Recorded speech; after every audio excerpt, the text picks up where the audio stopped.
In football, some players are fast, some are strong, some are gifted. And then there are players who seem unstoppable. Adriano was one of them. At his peak, they didn't call him a striker. They called him the Emperor, because when he was on the pitch, it looked like nothing could stop him. But this isn't just a story about greatness. It's a story about how quickly it can all disappear. Adriano was born in Rio de Janeiro in Brazil in 1982. Like many Brazilian stars, football wasn't just his dream, it was his escape. He grew up in tough surroundings, small pitches, hard conditions and big expectations. But even early on, something stood out. His power.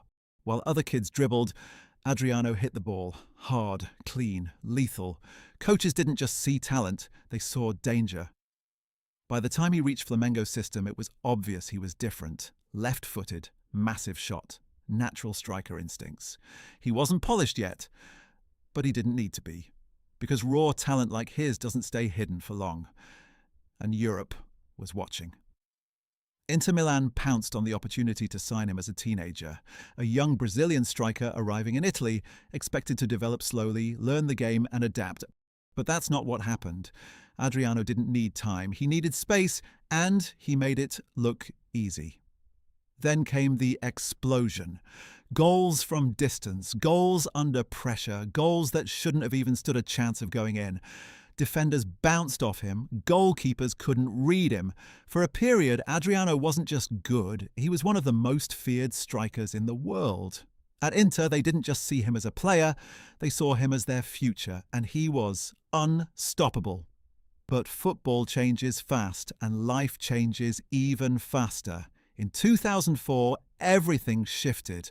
Adriano suffered personal tragedy, the death of his father, and something inside him broke. Football was no longer the same escape. The game felt different. The pressure felt heavier, and the joy started to fade. At first, people thought it was temporary, a dip in form, a difficult phase, something he would overcome.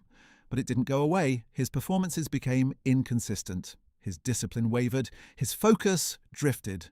The player who once dominated Europe started to disappear.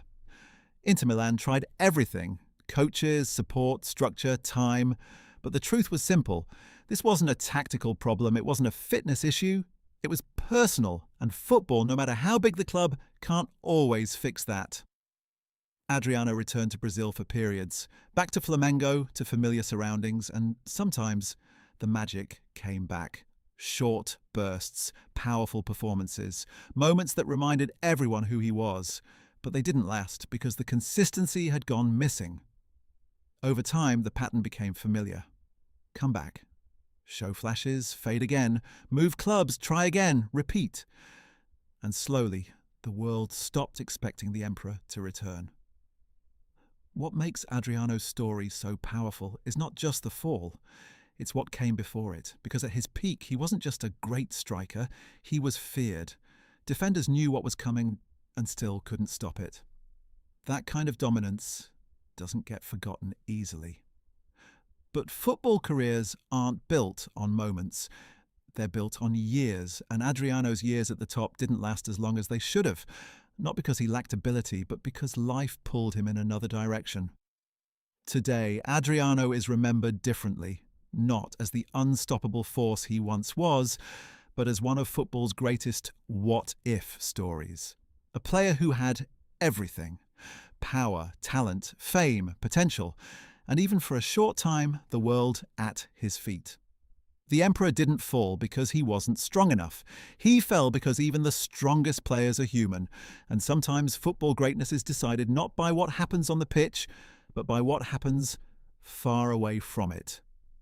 And that's what makes Adriano's story unforgettable. Because in football, talent can make you rise to the very top, but life decides how long you stay there.